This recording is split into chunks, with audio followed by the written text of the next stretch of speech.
रुद्रपुर गांव के एक छोटे से घर में चंदू अपने बेटे पप्पू और पत्नी मीना के साथ रहता था। एक रात घर के सब लोग सो रहे थे और चंदू गहरी नींद में बेचैन हो रहा था। अचानक चंदू जोर जोर से चिल्लाता है, मिल गया, मुझे खजाना मिल गया। शोर सुनकर मीना जग जाती है। मीना चंदू को नींद से जगाती है।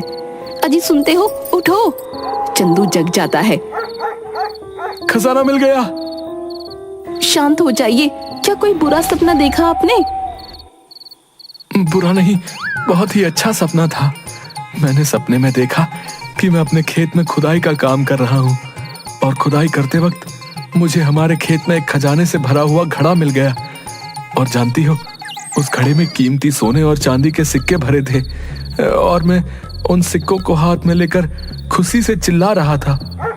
फिर क्या हुआ? अरे फिर तुमने मुझे नींद से जगा दिया और मेरा खूबसूरत सपना तोड़ दिया। तभी पप्पू भी नींद से जाग जाता है। अरे पापा, आप ना तो खुद ठीक से सोते हैं ना हमें सोने देते हैं। आप भी कैसे कैसे सपने देखते हैं।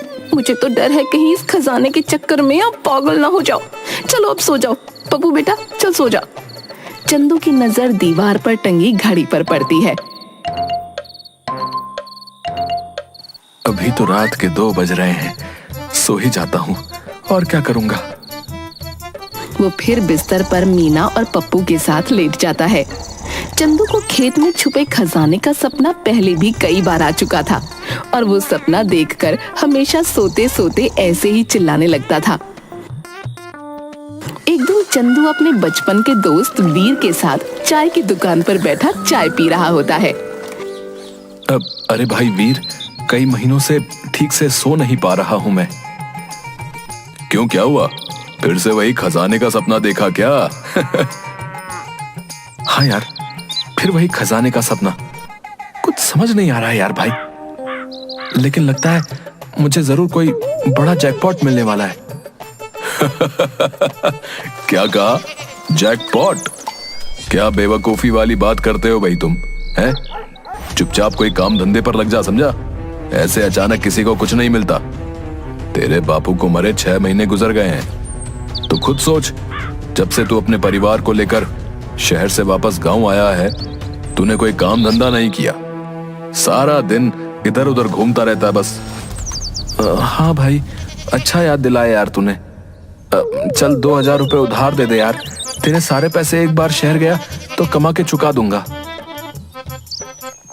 हाँ ठीक है, यही बोल बोल के तू पिछले 6 महीने से मुझसे उधार लिए जा रहा है। खैर चल ले ले, तू मेरे बचपन का जिगरी यार है, तो तेरे लिए कुछ भी कर सकता हूँ। अरे यार भाई, तू तो जानता ही है कि मुझे ये खेती का काम करना कभी पसंद नहीं था यार। मैं तो हमेशा से शहर में रहना चाहता था, लेकिन आज मजबूरी में मुझे वापस आना पड़ा। चंदू शहर में नौकरी करता था और उसका परिवार वहीं उसके साथ रहता था। चंदू के पिता गांव में रहते थे। पिता ने उसको बहुत समझाया, लेकिन उसे तो सिर्फ शहर की चमक दमक दिखती थी। उधर घर पर मीना बर्तन साफ कर रही होती है। चंदू थैले में सब्जियां लेकर घर आता है। ये लो, तुमने जो कुछ बोला था सब ले आया हूँ। पैसे कहाँ से मिल गए तुम्हें? तुम्हारे पास तो पैसे नहीं थे। अरे बाजार में वीर मिल गया था, उसी से उधार लिए। शहर से कमा के सब कर्जा एक ही बार में चुका दूंगा। तुम फिक्र क्यों करती हो? कितनी बार बोला है, अपनी ढेर सारी खेती है, उसी में कुछ काम करो। शहर जाके दूसरे की गुलामी करने से अच्छा है अपना अपना काम कर लो। लेकिन तुम हो कि सुनते ही नहीं। बस हर समय शहर जाने की धुन और दूसरा खेत में छुपा खजाना। तुम्हारे दिमाग में तो बस यही 2 चीजें चलती हैं। मुझे तो लगता है एक दिन इसी चक्कर में तुम पागल हो जाओगे। तभी चंदू का चचेरा भाई सुरेश अपनी मोटर बाइक लेकर चंदू के घर आता है और उसे आवाज देता है, चंदू, ए चंदू। अरे सुरेश भैया, आप तो बड़े बदले बदले लग रहे हैं। कोई लॉटरी लग गई है क्या? अरे नहीं, मुझे बाबा भैरवनाथ की कृपा से नौकरी मिल गई है। बाबा भैरवनाथ? हाँ, बाबा भैरवनाथ। अरे बड़े ही पहुंचे हुए ज्ञानी बाबा हैं। तुम्हारी अंतरात्मा के भीतर की सारी बातें जान लेते हैं। क्या तुम सच कह रहे हो? अरे बिल्कुल सच कह रहा हूं। भला मैं तुमसे झूठ क्यों बोलूंगा? क्या तुम हमें बाबा भैरवनाथ से मिलवा सकते हो? अरे क्यों नहीं, जरूर मिलवा दूंगा। हाँ सुरेश भैया, अगर आपके बाबा भैरवनाथ इतने ही ज्ञानी हैं तो इन्हें जरूर मिलवा दीजिए, वरना या तो ये मुझे पागल कर देंगे या खुद पागल हो जाएंगे। अब क्या बात है मीना भाभी, आप भला ऐसे क्यों बोल रही हैं? अपने भाई से ही पूछ लीजिए। दिन रात सिर्फ 2 चीजों की धुन है, एक तो शहर जाना है और दूसरा खेत में छुपे खजाने के बारे में पता करना है। न दिन में चैन लेने देते हैं, न रात को चैन से सोने देते हैं। हम तो बड़े दुखी हो गए भाई आपके भाई से। सुरेश, तुम अपनी भाभी की बातें मत सुनो। हाँ, मेरी बात सुनो। ये बताओ कि तुम जल्द से जल्द मुझे वो बाबा जी से कब मिलवा सकते हो भाई? अरे नेक काम में देरी कैसी, कल ही चलते हैं हम बाबा भैरवनाथ से मिलने। दूसरे दिन चंदू, मीना और सुरेश सभी बाबा भैरवनाथ की कुटी में एक साथ बैठे होते हैं। बाबा प्रणाम। बाबा ये चंदू है, मेरे ताऊजी का बेटा, और ये इनकी पत्नी मीना है। ये दोनों आपसे मिलना चाहते थे। बड़ी उम्मीद लगाकर आपके पास आए हैं बाबा। इन पर अपनी कृपा का हाथ रखिए। ठीक है बच्चा, बताओ क्या जानना चाहते हो? बाबा जी, मैं ना कई महीनों से सो नहीं पाया हूँ। बाबा, मैं कई महीनों से अपने खेतों में कोई खजाना मिलने का सपना देख रहा हूँ। क्या सच में मेरे खेतों में कोई खजाना दबा पड़ा है? हाँ बाबा जी, बताइए और हमें इस उलझन से बाहर निकालिए। हाँ बच्चा, सच में तुम्हारे खेतों में खजाना छिपा पड़ा है, और वो भी इतना कि तुम सपने में भी नहीं सोच सकते। क्या सच में बाबा जी, हमारे खेतों में सच में खजाना छुपा है? हाँ बच्चा, सच में तुम्हारे खेतों में खजाना छिपा पड़ा है। तो बाबा जी, वो छुपा हुआ खजाना हमें कैसे मिलेगा? सब्र रखो बेटा, बताता हूँ। बाबा अपने सामने जल रहे यज्ञ में मंत्र पढ़ते हुए भभूति डालते हैं। सभी की नजर बाबा पर होती है। बेटा, तुम्हें अपने खेत में हल चलाने होंगे, खेतों में बीज बोने होंगे, और जब फसल पक के तैयार हो जाए तो मेरे पास आना। फिर मैं तुम्हें बताऊंगा खजाना मिलने का उपाय।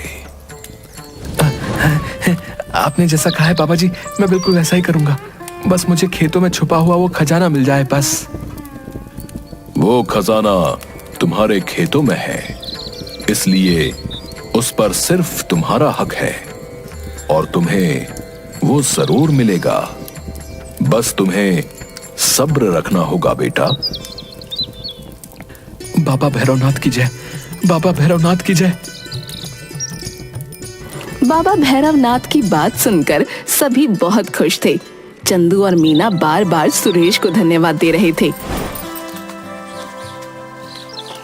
सुरेश भाई, तुम्हारा बहुत बहुत शुक्रिया। मैं तुम्हारा ये एहसान कभी नहीं भूलूंगा। इसमें एहसान कैसा, भाई भाई के काम आता है।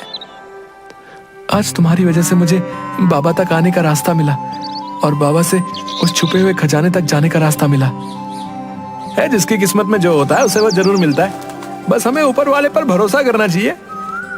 आप बिल्कुल ठीक कह रहे हैं सुरेश भैया। अब हमारे दिन भी अच्छे हो जाएंगे, फिर मुझे कुछ करने की जरूरत नहीं पड़ेगी। हम आराम से शहर जाकर वहां की सुख सुविधाओं के साथ रहेंगे। चंदू अपने खेतों में ट्रैक्टर से जुताई करता है। मीना और चंदू दोनों खेतों में बीज बोते हैं। दोनों मिलकर खेतों में बहुत मेहनत करते हैं। एक रात मीना चंदू और पप्पू को थाली में खाना परोस कर देती है और बोलती है, देखते ही देखते आज न जाने कैसे 4 महीने गुजर गए। अब वो दिन दूर नहीं जब बाबा हमें खजाने के बारे में बता देंगे और हमारे दिन बदल जाएंगे। हाँ पापा, तब आप हमें कार में घुमाएंगे ना? हाँ बेटा, हम उन पैसों से नई कार लेंगे और गांव वालों पर खूब रौब झाड़ेंगे। फिर शहर चले जाएंगे और हमेशा के लिए वहीं रहेंगे। सभी एक साथ हंसते हैं। बहुत जल्द चंदू और मीना अपने खेतों में पूरी तरह से तैयार फसल के बीज खड़े होते हैं। उन दोनों के चेहरों पर मुस्कान होती है। चलो कल बाबा के पास चलते हैं और उनसे खेतों में छुपे खजाने का पता लगाते हैं।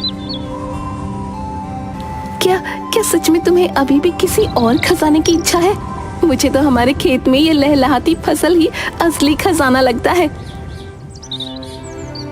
लगता तो ऐसा ही है, लेकिन खेतों में छुपा सचमुच का खजाना। चंदू बोलते बोलते चुप हो गया और प्यार भरी आंखों से अपने खेतों को देखने लगा।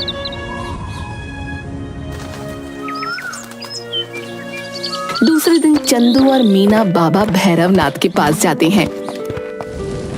बाबा भैरवनाथ की जय हो, बाबा भैरवनाथ की जय हो। बाबा जी, आपने जैसा कहा था हमने वैसा ही किया।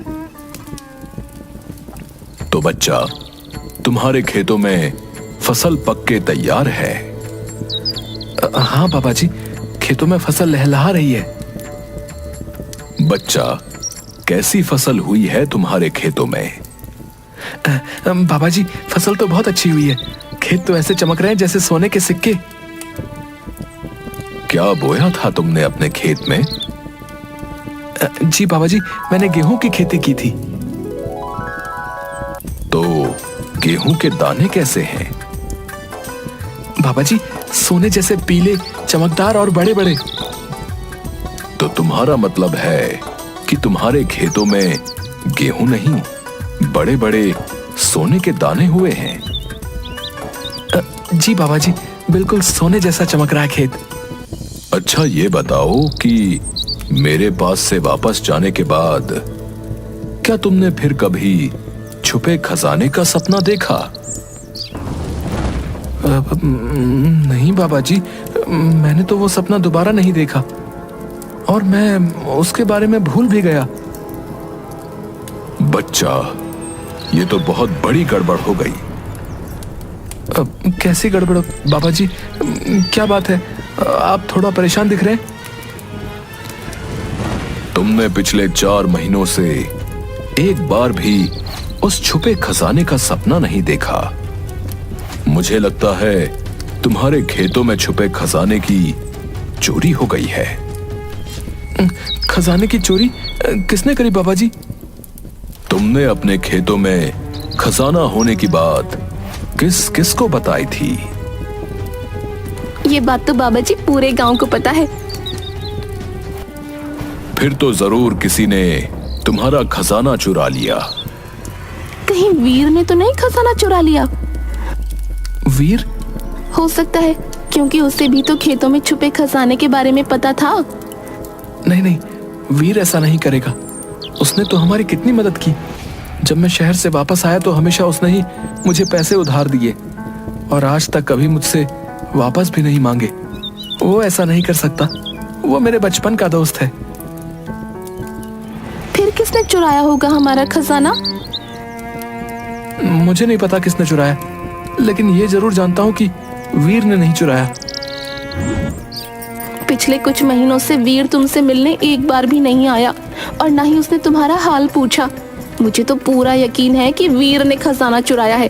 जिसके पास इतना खजाना होगा वो अपने उधार दिए थोड़े से पैसों के लिए क्यों आएगा? किसी पर चोरी का इल्जाम लगाने से पहले हमें एक बार उसे भी अपनी सफाई देने का मौका जरूर देना चाहिए। सही कहा बाबा जी आपने। हम वीर को यहाँ बुलाते हैं। नहीं, कोई जरूरत नहीं है इसकी। मुझे कोई खजाना नहीं चाहिए। इतने दिनों से जिस खजाने के लिए तुमने हमारा जीना हराम कर रखा है, आज तुम्हें वो खजाना नहीं चाहिए? हाँ हाँ, नहीं चाहिए। और मुझे इस बारे में किसी से कुछ नहीं पूछना है, और ना ही तुम इस बारे में किसी से कुछ पूछोगी। भला क्यों नहीं पूछूंगी? मैं तो पूछूंगी और जरूर पूछूंगी, वो भी तुम्हारे सामने पूछूंगी।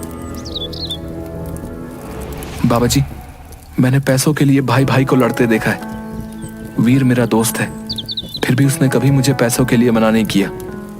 जब मैं अपने पिताजी को छोड़कर शहर चला गया तो उसने ही एक बेटे की तरह हमेशा मेरे पिता का साथ दिया। और उनके जाने के बाद जब मैं शहर से वापस आया तब मेरे मांगने पर हर बार उसने मुझे पैसे दिए, जबकि वो जानता था कि अगर मैं एक बार शहर गया तो कभी वापस नहीं आऊंगा। शायद फिर भी उसने हमेशा मेरी मदद की। फिर हमारा खजाना कहाँ गया? नहीं चाहिए हमें कोई खजाना। मैं अपने खेतों में काम करूंगा और मेहनत करके तुम्हारे लिए सचमुच का एक खजाना बनाऊंगा। सही कहा बच्चा तुमने। ये फसल ही हमारी मेहनत का फल है। हम इस धरती को अपने खून पसीने से सींचते हैं और बदले में ये धरती हमें फल देती है। बेटा, यही तुम्हारा असली खजाना है। इस संसार में हम बहुत कुछ पाने की कल्पना करते हैं, लेकिन सच्चे मन से मेहनत नहीं करते। खैर, आज मुझे खुशी है कि तुमने मेहनत की और उसका फल तुम्हें मिला। वो सब तो ठीक है, लेकिन हमारा खजाना? तुमने फिर खजाने की बात की? हाँ, मैंने खजाने की बात की और मुझे वीर से पूछना ही होगा कि हमारा खजाना कहाँ छुपाया है उसने। इतना कहकर मीना ने बाबा जी की दाढ़ी और मूंछ उनके चेहरे से हटा दी। वीर और बाबा जी? सब जोर से हंसने लगे। मुझे माफ करना मेरे दोस्त, लेकिन हम सब तुम्हारे खेत में छुपे खजाने और शहर जाने की बात से परेशान हो चुके थे। मैंने और भाभी ने तुम्हें कितना समझाया, लेकिन तुम्हें किसी की बात समझ नहीं आ रही थी। इसलिए हम सब ने मिलकर तुम्हें असली खजाने तक पहुंचाने का ये रास्ता ढूंढा। चंदू अपने दोस्त के गले लगता है।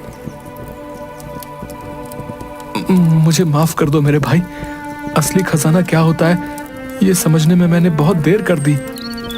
हाँ, देर तो तुमने कर दी, क्योंकि तेरे पिताजी हमेशा तुझे इस खजाने से मिलवाना चाहते थे, लेकिन ऐसा नहीं हुआ। पर मुझे खुशी है कि उन्होंने जो सपना तेरे लिए देखा था, आज तूने अनजाने में ही सही पर उसे पूरा किया है। वो हमेशा तुझे तेरी मेहनत किए हुए लहलहाते खेत के बीच में खड़ा देखना चाहते थे। आज वो जहां भी होंगे तुझे इस तरह देखकर बहुत खुश हो रहे होंगे। मैं वादा करता हूं, मैं हमेशा गांव में ही रहूंगा और पूरी मेहनत से अपने खेतों से सोने चांदी का खजाना बनाऊंगा। सब मुस्कुराते हैं और उस दिन के बाद चंदू कभी भी शहर जाने की बात नहीं करता और पूरी मेहनत से अपने पिता के खेतों में अनाज उगाता और खेती करता।